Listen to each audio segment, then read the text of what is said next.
The notification chimed softly on Dr. Sarah Chen's tablet as she finished her third consecutive 18-hour shift in the emergency department at San Francisco General Hospital.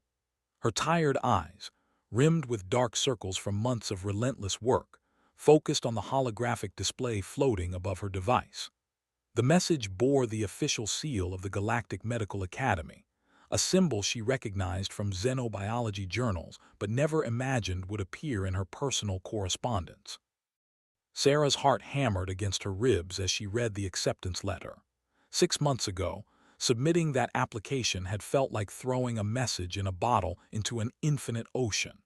The Galactic Medical Academy on Meridian Station represented the pinnacle of interspecies medical knowledge, attended by the most brilliant minds from 47 different civilizations.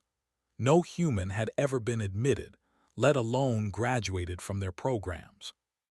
What Sarah didn't know was that 3 billion light-years away, Dean Vorthak of the Zelarian species was reviewing her application file with what could generously be called academic amusement. His crystalline features, which shifted color based on his emotional state, currently displayed the pale blue of condescending curiosity as he addressed the Academy's admissions board. This primitive human claims that medical diagnosis requires something called intuition, Vorthak announced, his voice carrying the harmonic overtones typical of his species. She actually argues that effective treatment depends on what she terms empathetic connection with patients. Fascinating anthropological data about pre-scientific medical practices. Dr. Kester, the Academy's most respected Vraxian physician, examined Sarah's essay with his 4 optical sensors while his tentacles manipulated the holographic display. His species had developed medical science to algorithmic perfection over 12 millennia, eliminating guesswork and emotion from diagnosis entirely. Her academic credentials are adequate for a primitive species, he acknowledged grudgingly. But this notion that physicians should feel their way to diagnosis contradicts every principle of rational medicine. Precisely why this presents such an intriguing educational opportunity, Vorthak replied, his features now shifting to the golden hue of intellectual excitement. Imagine the instructional value of demonstrating the superiority of our evidence-based methodologies by direct comparison with these archaic human approaches. Our students could observe firsthand why emotional, intuitive medicine was abandoned by all advanced civilizations. The vote was unanimous. Sarah Chen would be admitted as a living example of primitive medical thinking, a curiosity whose inevitable failures would reinforce the superiority of galactic medical science. None of the board members considered the possibility that a species young enough to still rely on intuition might have preserved something their advanced algorithms had discarded. 3 weeks later, Sarah stepped off the transport shuttle onto Meridian Station, her single travel bag containing everything she owned of value. The station itself defied human architectural understanding, crystalline structures that seemed to grow organically from a central hub, rotating gently to provide artificial gravity, while enormous transparent barriers held back the swirling gases of Helix Prime. Through those barriers, she could see the gas giant's magnificent aurora displays, painting the station's corridors in shifting rainbows of light. The Medical Academy occupied the station's upper levels, its facilities incorporating technology that made Earth's most advanced hospitals look like medieval barbershops. Quantum resonance scanners could map the electrical activity of every neuron in a patient's brain in real time. Nanobotic repair systems could rebuild damaged organs at the cellular level while patients remained conscious. Predictive algorithms analyzed thousands of biological markers to forecast illness progression with 99.7% accuracy. Sarah's first anatomy class proved humiliating beyond her worst fears. Professor Thys, a spider-like arachnoid with 12 arms and compound eyes, displayed a 3-dimensional hologram of a Corrigan cardiovascular system while lecturing about species-specific circulatory patterns.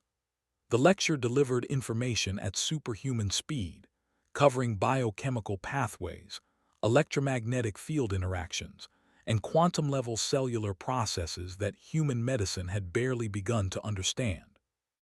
"Miss Chen," Professor Thiss announced, her voice carrying the clicking undertones of her species, "perhaps you could enlighten us about human diagnostic procedures for Corrigan cardiac irregularities."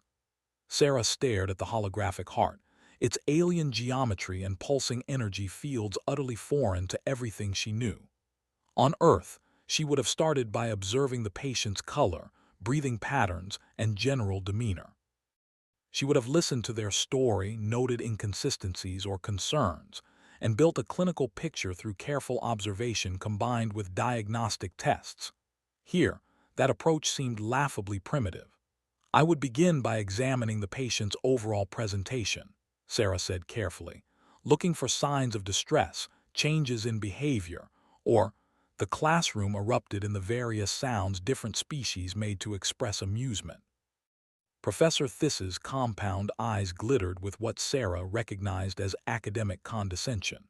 "Miss Chen, Corrigan cardiac function can be precisely measured through quantum field analysis. Their emotional states have no bearing on cardiovascular pathology. Perhaps human medicine still relies on such primitive observational methods, but here we employ actual science." The humiliation continued through every class. Pharmacology required memorizing the molecular interactions of medicines with 47 different biochemistries. Pathology involved understanding how diseases manifested across species with fundamentally different genetic structures. Surgery demanded learning to operate with tools that responded to thought patterns rather than manual manipulation. Each evening, Sarah retreated to her small dormitory quarters, fighting back tears of frustration. Her classmates, brilliant representatives of species that had been practicing advanced medicine for millennia, absorbed information at rates that human cognition couldn't match. Their minds worked like biological computers, processing vast databases of medical knowledge with perfect recall. It was during her third week of clinical rotations that Sarah first encountered Nurse Pip'la, a young squillion whose translucent skin revealed the bioluminescent organs that served as her species' emotional display system. Pip'la's curiosity patterns glowed soft amber as she watched Sarah work with patients in the Academy's teaching hospital. "You do something different," Pip'la observed during a quiet moment between patient rounds. Her voice carried the musical quality of her aquatic species, each word flowing into the next like water over stones. "The others scan and calculate and prescribe. You watch and listen." Sarah looked up from the chart of her current patient, a Zellerian trader who had been admitted with what the diagnostic algorithms classified as a standard neurological disorder. "On Earth, we were taught that half of medicine is paying attention to what patients tell you, not just their symptoms, but how they tell you about them." Pip'la's bioluminescent organs pulsed with intrigue. "Many patients complain that doctors never truly hear them anymore. The scanners see everything, but the physicians see only data." That observation planted a seed in Sarah's mind. Over the following days, she began to notice patterns that the Academy's sophisticated system seemed to miss. The Zellerian trader, for instance, exhibited aggressive behavior that his diagnostic profile attributed to neurological damage. But Sarah observed that his aggression spiked specifically when medical staff approached his left side, and that he consistently favored his right arm when reaching for objects. Acting on intuition that would have been dismissed as unscientific, Sarah requested additional scans focused on areas the original algorithms had marked as healthy. The results revealed a hairline fracture in the trader's left ribcage, pressing against nerve clusters that caused excruciating pain whenever pressure was applied to that side. His aggressive behavior was actually a pain response that the diagnostic algorithms had misinterpreted, because Zellerian pain responses didn't match the programmed patterns for neurological disorders. Word of Sarah's successful intervention spread quietly through the hospital's nursing staff. Pip'la, whose species valued curiosity above conformity, began sharing other cases where patients had complained about feeling unheard or misunderstood by their physicians. Sarah discovered that galactic medicine, for all its technological sophistication, had gradually eliminated the practice of actually observing patients as individuals rather than collections of symptoms. Dr. Kester, the Vraxian physician who had initially dismissed Sarah's application, found himself reluctantly intrigued by these developments. His species had developed medicine to algorithmic perfection, but perfection had come at the cost of flexibility. When he reviewed Sarah's case files, he noticed that her interventions consistently involved recognizing patterns that fell outside standard diagnostic parameters. The tension came to a head when Zephron, a competitive Corrigan student who represented everything the Academy valued in future physicians, publicly challenged Sarah to a diagnostic competition. His metallic exoskeleton gleamed with the confidence of someone who had never failed a medical exam, and his bioelectric field crackled with intellectual superiority. "The primitive human thinks she can compete with real medicine," Zephron announced during a clinical seminar, his words carrying the electromagnetic harmonics that his species used for emphasis. "I propose we settle this scientifically. Let her try her archaic methods against proper diagnostic procedures." The case they selected seemed perfect for such a demonstration: a comatose patient from an unknown species that had crashed near the station 3 weeks earlier. The patient's physiology didn't match any recorded species in the Galactic Medical Database, and standard diagnostic protocols had failed to identify the cause of the coma. Advanced scanners showed normal brain activity, normal organ function, and normal biochemistry by every measurable standard. Sarah spent hours observing the unconscious patient, noting details that seemed irrelevant to medical science but felt significant to her intuition. The patient's muscle tension suggested alertness rather than unconsciousness. His breathing patterns showed subtle variations that implied awareness of his surroundings. Most importantly, she noticed that his bioelectric field, barely detectable by the station's sensors, fluctuated in response to external stimuli in ways that suggested he was actively choosing not to respond rather than being unable to respond. Before Sarah could present her findings, however, a medical emergency erupted throughout Meridian Station that would test every principle both she and the Academy held sacred. It began with isolated cases, patients from different species arriving with identical symptoms that made no sense according to established medical knowledge. A Vraxian engineer developed high fever and neural inflammation despite his species' cold-blooded physiology. A crystalline Zelarian exhibited cognitive decline despite possessing a distributed consciousness that should have been immune to localized brain damage. An energy-based luminari began experiencing what could only be described as memory loss despite their species storing information in quantum field structures rather than biological neurons. Within 48 hours, the medical emergency had escalated into a full-scale crisis. The Academy's most sophisticated diagnostic systems failed catastrophically when faced with symptoms that affected multiple species in identical ways. The medical AI networks, designed around species-specific pathogen libraries and algorithmically predicted disease progressions, couldn't process a condition that seemed to ignore biological boundaries entirely. Dean Vorthak's crystalline features had shifted to the deep red of extreme stress as he addressed the emergency response team. "Our diagnostic protocols are failing because we're encountering something outside the parameters of known medicine," he admitted, his harmonic voice carrying undertones of frustration. "The condition affects neural function across all species, but our scans detect no pathogenic organisms, no genetic abnormalities, no biochemical irregularities." Dr. Kester's tentacles writhed with agitation as he reviewed the latest patient data. The symptoms progress identically regardless of species physiology: fever, neural inflammation, personality changes, cognitive decline, and eventual catatonia. It's as if something is attacking consciousness itself rather than biological systems. Sarah had been observing the affected patients with growing unease. While the Academy's physicians focused their advanced scanners on detecting known pathogens and analyzing biochemical markers, she noticed behavioral patterns that seemed almost deliberately overlooked.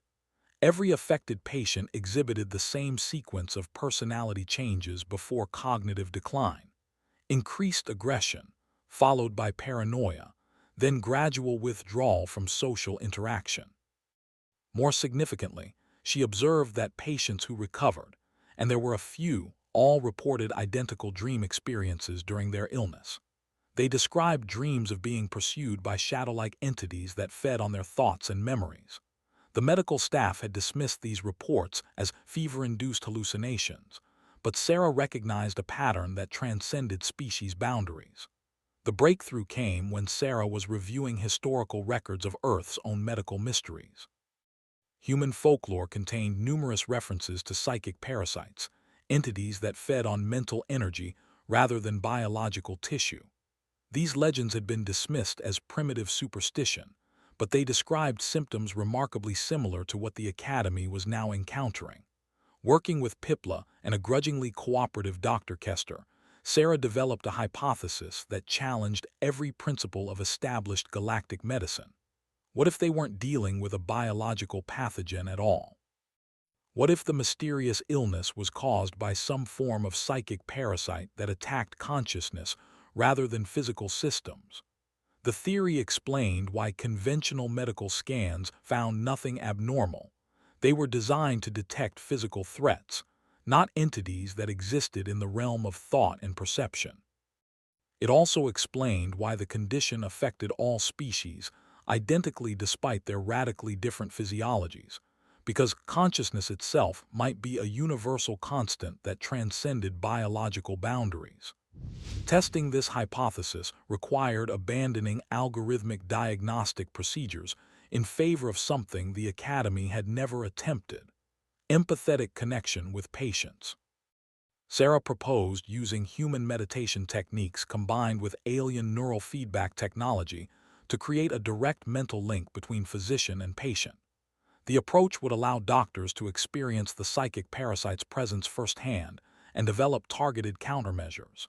Dean Vorthak's response was predictably dismissive.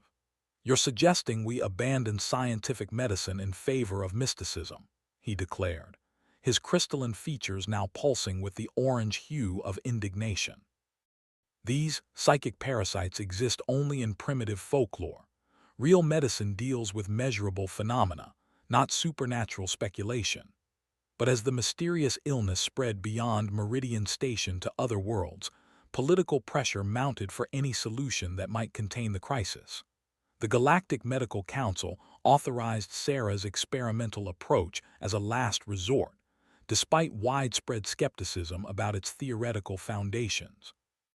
The first test case was a Corrigan engineer whose bioelectric field had been fluctuating wildly since the onset of symptoms.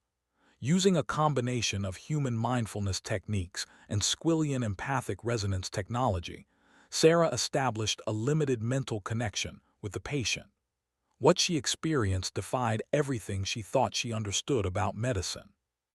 Inside the patient's consciousness, Sarah encountered something that could only be described as a living shadow, an entity that fed on neural energy while remaining invisible to physical detection.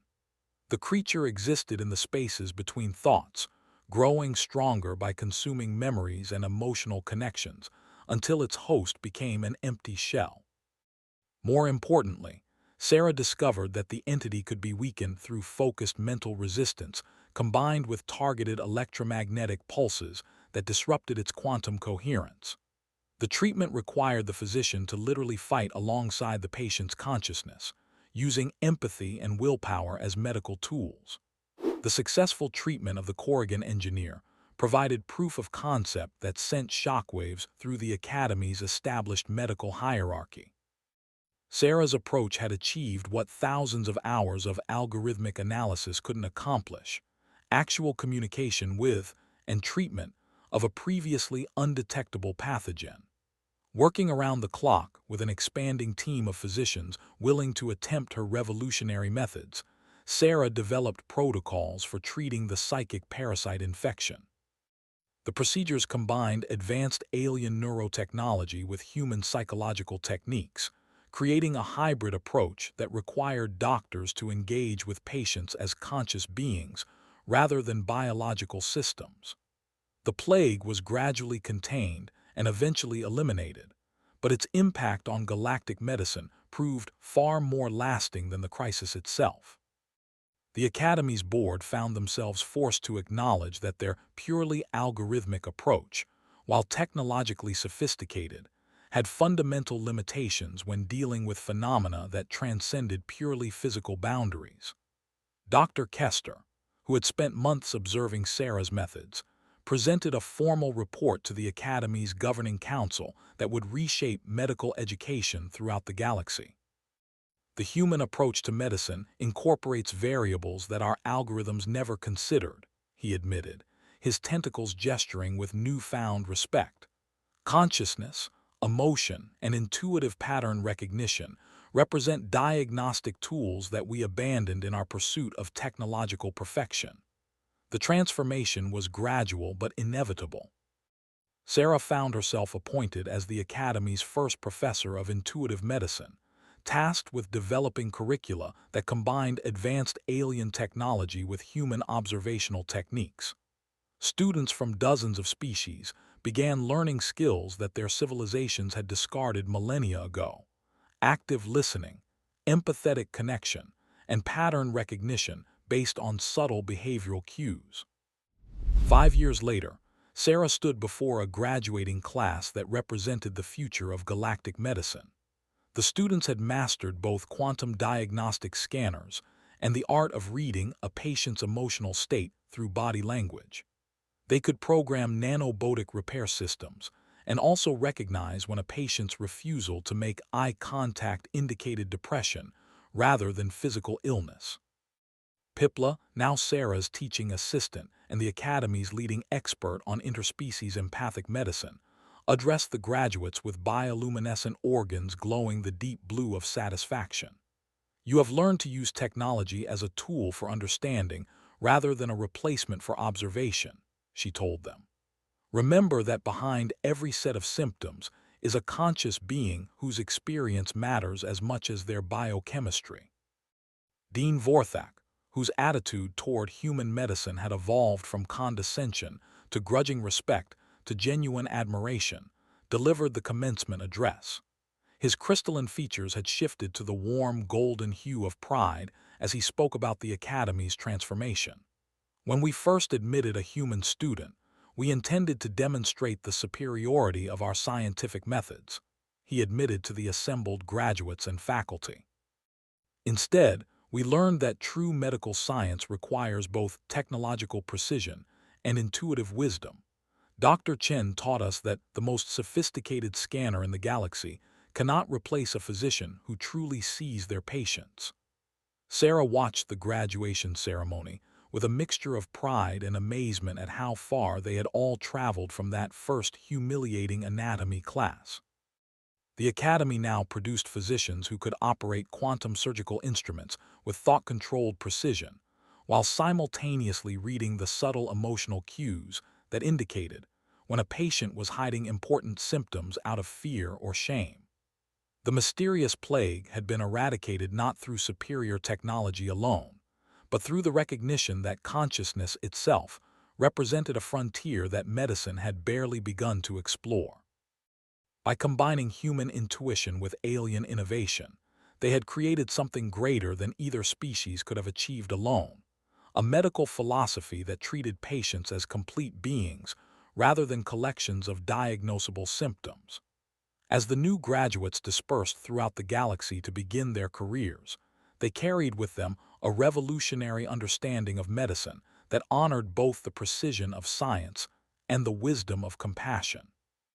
The joke admission of a primitive human had become the catalyst for the greatest advancement in galactic medical science in over a millennium, proving that sometimes the most profound discoveries come from questioning assumptions that everyone else had stopped examining.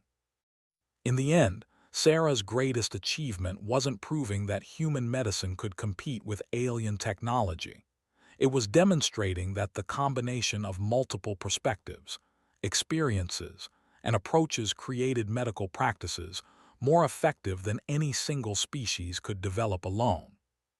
The Academy's transformation from algorithmic medicine to empathetic science represented a fundamental shift in how consciousness, healing, and the art of truly seeing patients would be understood throughout the galaxy for generations to come.